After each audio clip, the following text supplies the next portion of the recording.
So I am now back in Attica, having driven just 4 hours from the Peloponnese, but this time I drove on the northern edge rather than straight through the Peloponnese, and so there were highways with more than one lane, fantastically. 2 lanes, it's like heaven.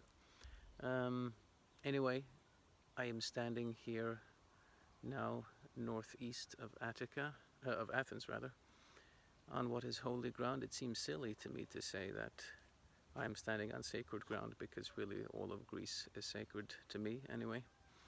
But where I'm standing now is at the site of the Battle of Marathon. In 490 BC. The Battle of Marathon is of course extremely famous. This was when forces under Darius I were first repulsed by the Greeks.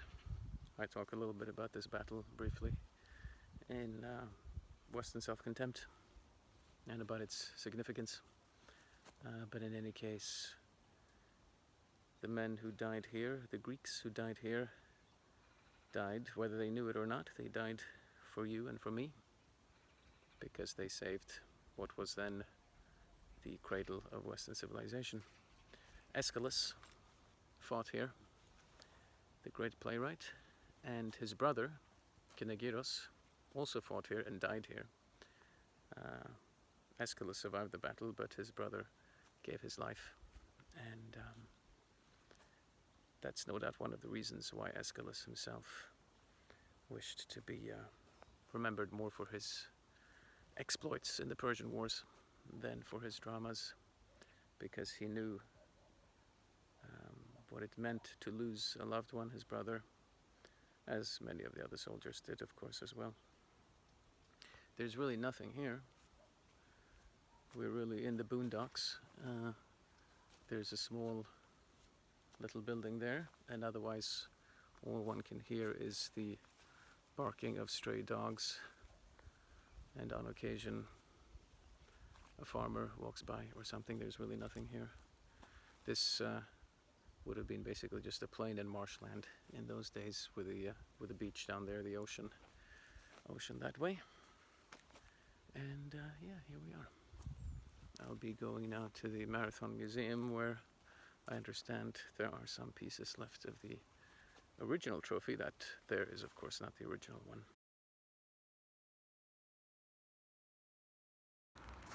I am now in Thermopylae. The weather has finally caught up with me. It's been very sunny so far, at most a bit cloudy. I think I had a bit of a drizzle once. I've been very lucky, but now the weather has finally caught up with me, as it is the end of the season. After all, we are in October. But I am here at Thermopylae. Here you can see the monument to Leonidas and his 300 Spartans. And of course there were also several hundred Thespians there with them, whom we sometimes forget. And with the winged words on the pedestal of Molon Labe, his famed answer to Xerxes, king of the Persians. And Herodotus, toward the end of book 7 of his histories, he talks about Thermopylae. And it's quite touching, really, how they decide who is going to stay and who is going to leave and why. No one ever says explicitly that they're going to die, but they all pretty much know that they're going to die. There's one case of a seer who is with the army, who is told that he should leave, but he decides to stay. But on the other hand, his son, who is also with the army, he sends away. He himself is willing to die for Greece and for freedom, but he can't stand the thought that his son should die as well, and so his son he urges to leave, and it's a very touching passage. Anyway, this is again sacred ground, of course, because they decided to die for Greece, and therefore for the very beginning of what turned out to be Western civilization. And so we, all of us, owe them a great debt of gratitude. And in fact, the mist and the clouds over the mountaintops look very beautiful, and I think in many ways add to the sanctity of the place. It turns out one is actually able to come up on the Kolonos hill there, where the final Greeks, the final surviving Greeks died, which I didn't know, I just discovered it, and this is the little monument to them right here. And it's not very much, it's a small inscription there on the monument. Quite a modest place, but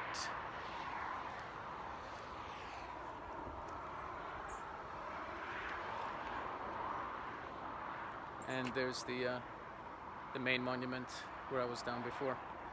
Anyways, I said quite a modest place here, but a very peaceful one, and somehow appropriate in its stillness, apart from the noise from the highway. But it's pleasant here, in a serene sort of way, and the stillness of the place makes it easier to focus on one's gratitude for the sacrifice that the men who died here made for all of us.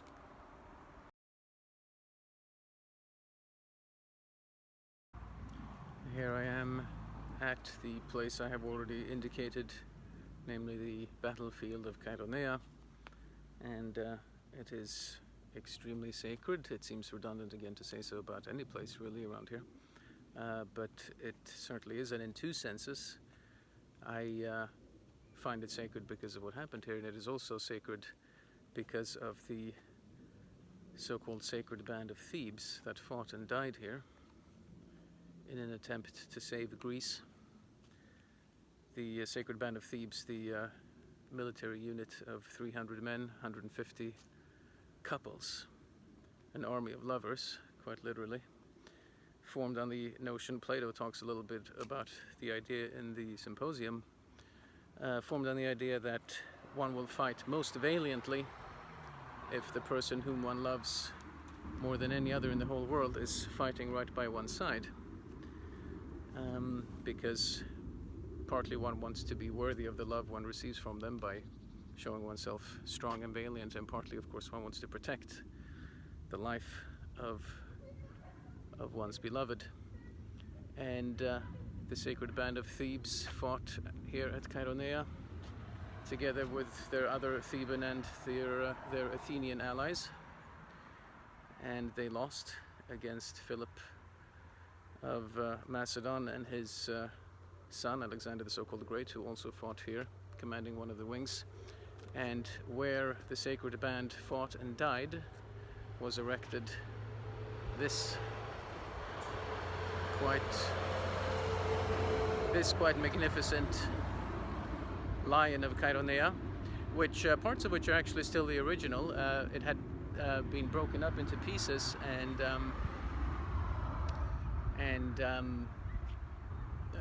had to be reassembled, and some of the pieces had been lost, but at least parts of it are the original Lion of Chaeronea